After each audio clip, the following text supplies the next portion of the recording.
Assalamualaikum warahmatullahi wabarakatuh. Salam kebajikan, salam Om Swastiastu, Namo Buddhaya. Di sini saya Bobi Fani mau mempresentasikan materi UAS Hukum Perusahaan. Saya mengambil materi CSR, Corporate Social Responsibility. Dimulai dari pendahuluan, secara singkat, CSR adalah bentuk tanggung jawab sosial perusahaan pada masyarakat dan negara. Perusahaan dituntut untuk tidak hanya memikirkan keuntungan finansial bagi kepentingannya sendiri dan seluruh bagian yang terlibat di dalamnya, tetapi juga kepada masyarakat luar, terutama di lingkungan sekitarnya. Berdasarkan hal ini, CSR atau Corporate Social Responsibility lahir. Program ini wajib dimiliki perusahaan level menengah hingga besar sebagai bentuk kontribusi pada negara dan masyarakat. Dalam hal ini, sosial dan ekonomi dan pengentasan kemiskinan. Selanjutnya ada identifikasi masalah. 1. Apa pengertian dan dasar hukum CSR? 2. Bagaimana tujuan dan manfaat CSR bagi masyarakat dan perusahaan? 3. Upaya apa yang dilakukan PT Telkom Indonesia dalam melakukan CSR? Pengertian dan dasar hukum CSR. Pengertian CSR adalah bentuk tanggung jawab sosial dari pemegang kekuasaan sebuah perusahaan dan diwujudkan dengan memberikan kontribusi terhadap masyarakat atau lingkungan sekitar. Secara bahasa, CSR, Corporate Social Responsibility, bila diartikan ke dalam bahasa Indonesia, artinya adalah tanggung jawab sosial perusahaan.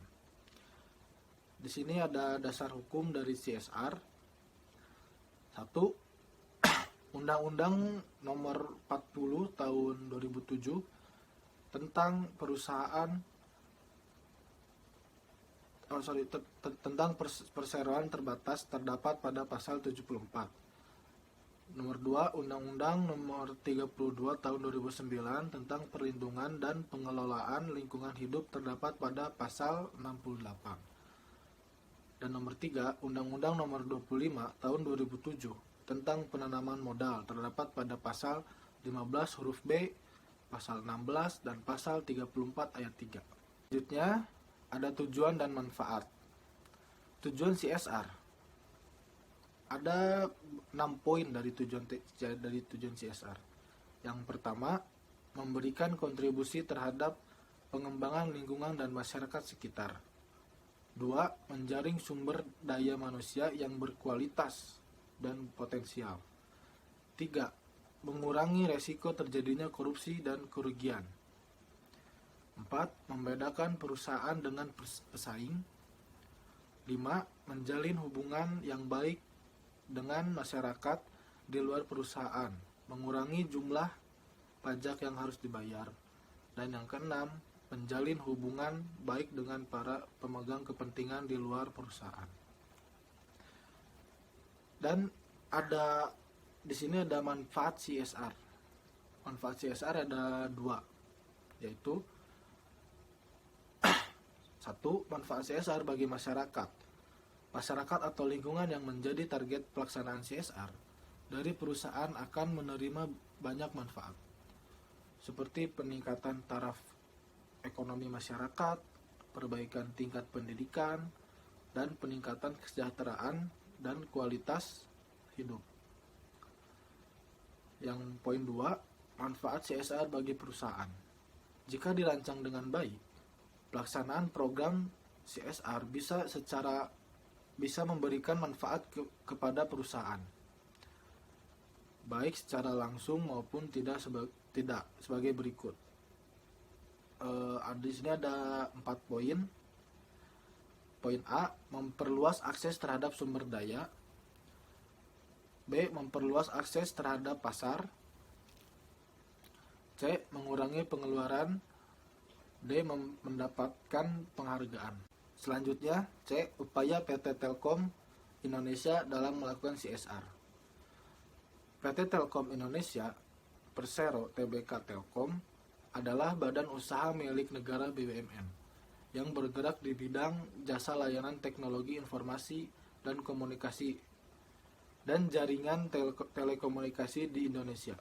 Pemegang saham mayoritas Telkom adalah pemerintah Republik Indonesia terbesar, yaitu 52,09%, sedangkan 47,91% sisanya dikuasai oleh publik. Saham Telkom diperdagangkan di Bursa Efek Indonesia atau BEI dengan kode TLKM dan New York Stock Exchange NYSE dengan kode TLK. Sebagai salah satu BUMN terbesar di Indonesia yang bergerak di bidang telekomunikasi, Telkom tidak terlepas dari tanggung jawab sosial terhadap masyarakat atau Corporate Social Responsibility atau CSR. Dengan paradigma Telkom ada untuk Indonesia, tumbuh dan berkembang bersama-sama masyarakat Indonesia. Selanjutnya, strategi dan lingkup kegiatan CSR. Pelaksanaan CSR Telkom mencakup isu-isu tanggung jawab sosial Telkom yang dianggap relevan dan signifikan, dengan menekankan pada 3 prinsip CSR Telkom, yaitu 1. Lingkungan digital, yaitu pengembangan, penyediaan, dan pengelolaan infrastruktur telekomunikasi dan beragam fasilitas teknologi informasi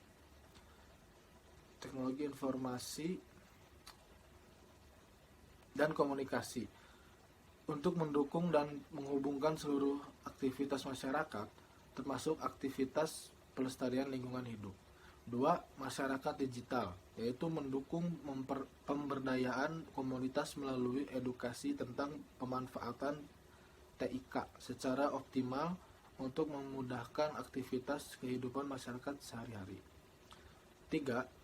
Ekonomi digital, yaitu pengembangan fasilitas TIK di berbagai layanan umum yang digunakan oleh masyarakat, serta dukungan terhadap usaha mikro dan menengah, terutama di sektor industri kreatif, terkait dengan optimalisasi pemanfaatan TIK. Selanjutnya, berbagai program CSR Telkom yang telah dilaksanakan adalah sebagai berikut.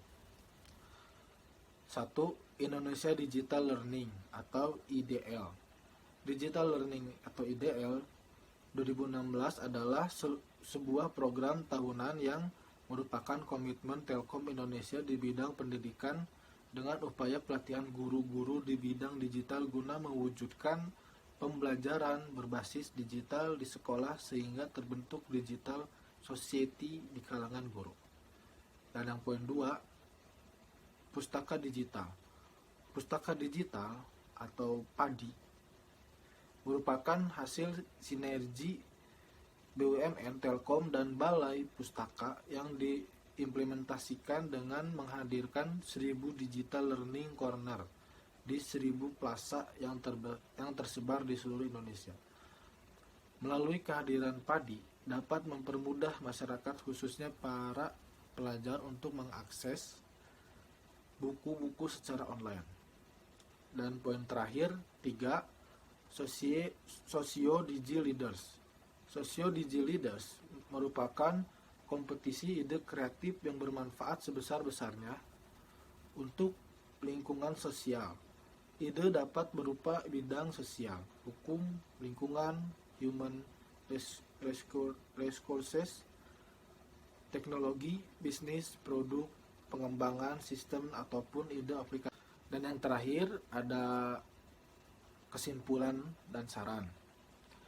Dari kesimpulan, Corporate Social Responsibility (CSR) merupakan bentuk bantuan sukarela yang diberikan pihak perusahaan pada masyarakat dan lingkungan sebagai kontribusi pada kemajuan sebuah negara. PT Telkom Indonesia senantiasa berkomitmen untuk mewujudkan kepedulian perkembangan zaman di dalam masyarakat.